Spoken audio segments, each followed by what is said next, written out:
Right, this is Chat UTD and my reaction to the win against Chelsea last night at Old Trafford. A much needed win, and a win I didn't think we'd get. Let's just go through the game in some order and then I'll put a bit of opinion on it as well.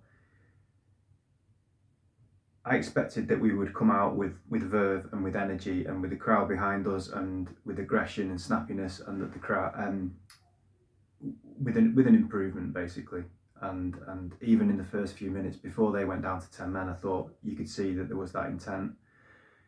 I don't know whether that would have carried on if it had stayed 11v11 or not. We won't ever know. But the fact is, after a few minutes, it wasn't 11v11, it was 11v10. And what was pleasing about the sending off is that it came from two of our new players, and Seshko's won a header that's just from a speculative punt upfield, and Mbeumo's made that run in behind. If you go to last season, Rasmus doesn't win that header, and even if he does, Garnacho or Rashford aren't running in behind.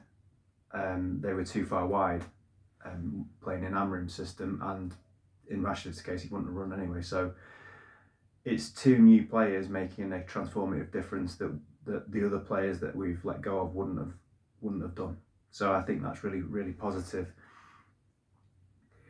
So it's 11v10, obviously, with only, 3 or 4 minutes gone. Maresca makes two subs, which I thought it was a bit strange that he made 2 subs, and he made one not long after that. So I think they made 3 subs in the first half. Their game plan obviously was to try and contain. And as much as we can say it's 11v10, so you can't judge us too favourably with that, like we should win the game from that position. I would say though that it's 0-0 when they go down to 10 men, and to sit in and just dig deep, making it sound easy. To sit in, it's more than possible just to sit in and make it difficult. We're not that good. We're not that clinical going forward. So I still think you've got to break a team down. I still think you've got to do well to create chances, and you've got to push and probe. And something that struck me last night was if we made better decisions in the final third, we could have been 4 or 5-0 up. We didn't have chances to go 4 or 5-0 up because chances didn't come to fruition because the final ball wasn't there, or a run had been made and was ignored, or the quality of the final ball wasn't quite right.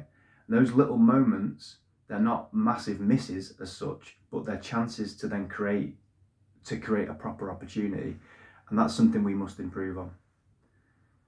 Dorgu is I don't want to isolate him, pick on him, but his final ball at times is pretty poor. He put one absolute perler of a crossing yesterday, but his overall final ball I don't think is particularly good. There was a moment where Bruno had Ahmad in on goal and he tried to pass it to Seshko, so nothing comes of that then.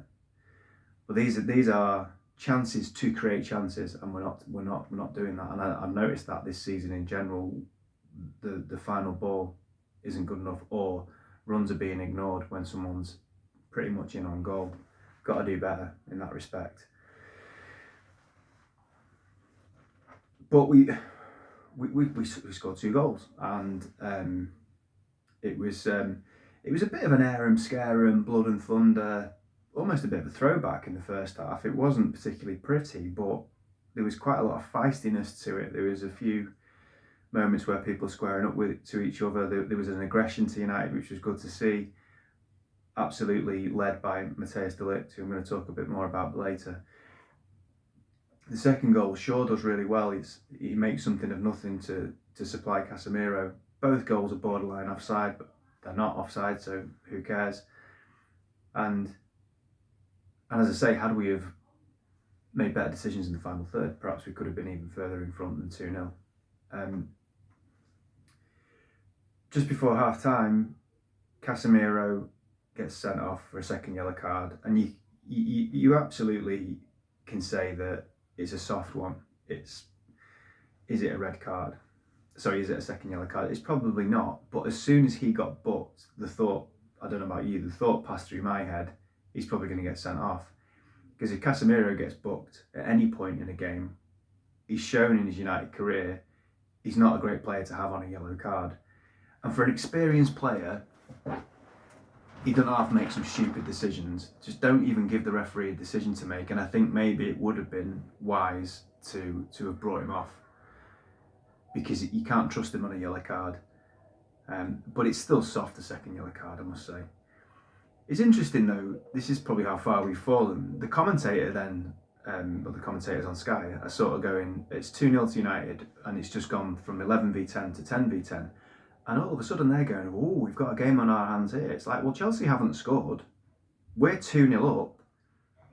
And now we've lost our numerical advantage, but we're still 2-0 up. And I felt like that's the way we played in the second half. I know he brought Seshko off, and that was a bit of a head scratcher, I think. But it didn't. I don't think it necessarily was detrimental to the team. I don't think we just sat back and defended. I felt like we just managed the game. We weren't as creative in the second half. We didn't create an awful lot at all, really. But we managed the game. There was no drama, and they score a goal. And obviously that makes it nervy for us with, 12 minutes to go or something like that. So there's plenty of time left for Chelsea then. And I've seen this team cave in those situations, but they didn't. I thought, again, it was comfortable. There was no throwing the Alamo at us. It didn't feel like that at all. I thought we managed it really well. And to be honest with you, on the counter-attack, looked pretty dangerous towards the end of the game. We again need to improve that defending balls across our box and balls in the air, because it's another goal that's across. It's just a simple header, and the marking's poor. How many goals, even just this season, have we conceded from crosses into the box? It's I think that's a bit of a problem. So there's two things there that I think, one defensively, one going forward, that we need to improve. We have to start defending our area better from crosses into the box and balls in the air. And is that a goalkeeping thing? Not sure. But that's a problem. And also, as I say, there's that decision making in the final third. Because, like I said in the derby, between both boxes, we were really pretty decent in the derby. But in their opposite, when it came to the final ball, going forward, not good enough. Defensively, not good enough. So we have to get better at those two aspects, obviously. Just a few opinions now, I suppose, on the game and individual performances. Let's start with the keeper. I don't know why he played Bayindir. Lemens needs to play. Like, you're at home, the crowd are going to be behind you. Yeah, you're playing against a decent team, and the conditions weren't great, whatever, but he would have picked the team before he saw the conditions. Bayindir isn't a number one goalkeeper, so the goalkeeper, all right, I understand the derby to a degree, but get the lad in and let's see what he's made of. He needs to play. That annoyed me when I saw that, I have to say. Not sure at all about this subbing someone from the back three every single game, and it's coming to the point now where you wonder if it's just through pure bloody minded and stubbornness that he's aware that people are saying it, and he's just going to keep doing it just to sort of stay true to his way. Did he used to do that at Sporting Lisbon? I don't know. Is this a pattern of Abraham? Does he do this? If he does, then fine. That's maybe just what he does. But who's to say what you should and shouldn't do, I guess. But there's a general kind of rule, isn't there, that you don't really change your centre-back pairing, or in this case a three, unless you have to. And it's every single game. And I thought Maguire was very steady last night. I thought he had a pretty decent game. And in those conditions, with balls coming into the box and stuff, I just feel that his leadership, his heading ability in both boxes actually would have been decent to keep on. He'll have his reasons for bringing him off, but as I say, it's every week and it's a bit weird. And I think now it might just be coming down to, well, you're all telling me not to, so I'm going to do it. I might be wrong with that, but it's a weird one for me. On to positives. Mbeumo, I think he looks so far a very, very good player. I think he's smart. I think he's strong. He's got a wand of a left foot. he needs to start taking more of the free kicks, I think. His runs are dynamic and dangerous, and he doesn't just stand out on the wing and idly sort of just wait for the ball. He makes penetrative runs off the ball, and he's creative. He's unselfish. I think he's a good finisher. I like everything I've seen from Mbeumo so far. Really, really, really good. And I thought he was good again last night. I'm not sure about the bad time that Ahmad's getting at the moment. Maybe it's because I like him so much. I'm seeing it a bit differently to other people. I don't think he's perhaps started the season as well as he played last season. I thought he was all right yesterday. Some of his decision making, as I mentioned earlier on, he wasn't on his own. He was one of the ones that perhaps didn't always make the best decision. But he's not playing in the position that he needs to play in, just like Bruno isn't, who I'm going to come on to in a minute. Ahmad is a winger. He's not a right wing back, and he's not a number 10 or inside right or an inside left. He's a winger. And that's where he's at his best. You can still perform in those positions, and you still have to try and play as well as you can. And you take your attributes that you've got as a winger and apply them to right wing back, or you apply them to the inside forward position. But I don't know, I'm like reading stuff about he's been absolutely terrible. I don't think he's been terrible at all. He's just not been quite as good as last season, and I thought he was pretty decent last night. Maybe I'm watching a different game, I don't know. I thought Bruno was mint last night. That's the best he's played this season. Proper captain's performance. He had a bit more freedom because of the dynamics of the game and the sending offs and things. So he played a bit further forward at times. He's just quality. He's a quality football player, and he's full of energy, he's full of endeavour, and that's not, to say that's enough, but that's not it, is it? He supplies goals, he scores goals, he's dangerous, he's skillful. Yeah, is his positional discipline great? No. Does he give the ball away quite a bit? Yeah. But I maintain the best signing we've had since Ferguson retired by a country mile, and 100 goals.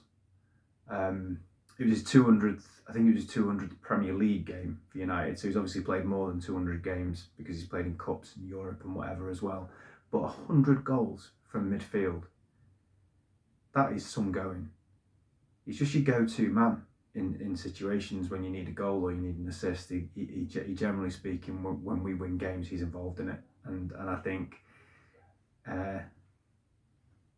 in years to come, time will be very kind to Bruno Fernandes in the way he's seen as a Manchester United player. I think he is one of the only players that I've seen in a red shirt since Ferguson retired that resembles what I would say is a proper Man United player. I'm really pleased for him yesterday. And then the star man for me, and man of the match, and someone I just want to talk a bit more about, is Matthijs de Ligt. I don't hide my adoration for him. I like him. I've said it on here before. I think he's an absolute warrior. He is strong. He's aggressive. He's dominant. He has a winner's mentality. He's deceptively young, because you look at him and how long he's been around, you think he's 28, 29, he's 25, I think. If he can steer clear of injury, he's going to be huge for us, and we get more around him that's better. He's going to be massive for us. He's a throwback centre back. I just love him, and I thought he was superb last night. And he comes out of that back three, and at times you look at him, he's playing 20 yards outside of the opposition box. And he's a good deliverer of the ball, he's a good crosser of the ball, he's a good passer of the ball. It's not just like he's breaking free to go and nail someone, which he also does as well. He comes out of the back three to do that, but he's the one that tends to make forward runs with the ball as well. He wants to be involved, he wants to affect the game, and we have been so starved of anything close to to winners in our team. And maybe he isn't perfect, and maybe he isn't the best against some of the other Premier League centre-backs or whatever, but in our team, he stands out. And he was magnificent last night. And for me, he's been brilliant. He's been brilliant since he came in. I think he was brilliant last season, and I think he's had a really strong start to this season, and I really hope he stays fit, because he's the captain for me, other than Fernandes, in that team. The acid test now is Brentford next week, gateway game, because if you win that game, it's 2 in a row. We've got Sunderland after that. All of a sudden, rather than it being you beat Chelsea, you lose against Brentford, then you've got to start again against Sunderland. All of a sudden, that game, if you win that, you could win 3 in a row. You've gone from not winning 2 games in a row for over a year to the potential to win 3 games in a row and get 9 points on the board in 3 games. And you look at the start to the season we've had with who we've played, what have we got now? 7 points, is it? That's not bad. If we have 13 after, what would it be, 7 games, you take that all day long. You take nearly 2 points a game with the start that we've had all day long. That gives you a footing. That gives you a foothold. That gives you a chance to maybe start to build a bit of confidence and move up the table into a fairly decent position. So next week's massive for all of those different reasons. I just hope that we can follow it up and get another win next week, because one swallow don't make a summer, does it? You know, we've won a game. There's that conjecture about how would they have done if it was 11v11, but that's given us a chance now. We've won that game, move on to Brentford, and then, as I say, then the next one's Sunderland. There's no excuse in a way for United. We've got rest in between now. In between every weekend, we've got rest. So the players should, I think, be preparing for every game like it's a cup final. And if you do that and you put everything into it, there's no excuse for fatigue. There's no excuse for mental tiredness or anything like that, or that you're not going to be properly prepared, or you haven't done your homework, or you haven't had enough time on the pitch learning the system with the manager and all that. You haven't got any of those excuses. If you flop this season as a team, it's because you're crap. There's none of those other excuses. If we are not very good. I've said that on here. We're not very good, but we're better than 15th, and I think we're better than 10th. The board have said they want Europe this season, so you know the gauntlet has been laid down. You know, you've got to go and try and achieve the expectation, and with that time in between games, there's no excuse that we're not going to at least be as prepared as we can be for it, and fresh, raring to go. You should be chomping at the bit by next weekend to go again. So there's no excuses. Brentford away is a tough game, but there's no excuses that we're not at least prepared properly for it. And as I say, it's a gateway game. You win that, you could potentially be talking about 3 wins in a row in a couple of weeks' time. That's a very, very different complexion on the start of the season if we can do that. I don't know. I don't know if we will. And I think there's been weirdly a little bit of negativity around yesterday, and people sort of saying, you know, it looked like what was it Goldbridge said last night? Oh yeah, he said it looked like Amorim had picked a team to help him survive and just to get a win on that day. Well, yeah. But what do you want him to do? Pick a youth team? Obviously he's going to pick a team that's going to try and win on that day. That's ridiculous thing to say. So he did, didn't he? He picked a team that won on the day, and that's all you can do as the coach. And the team did the business. And yeah, it pissed me off with the selection of the goalkeeper, changing the back 3, whatever. We won the game, and we deserved to win the game, and we managed it well. So a weekend that was better than I thought it was going to be. Up the Reds, Glazers out.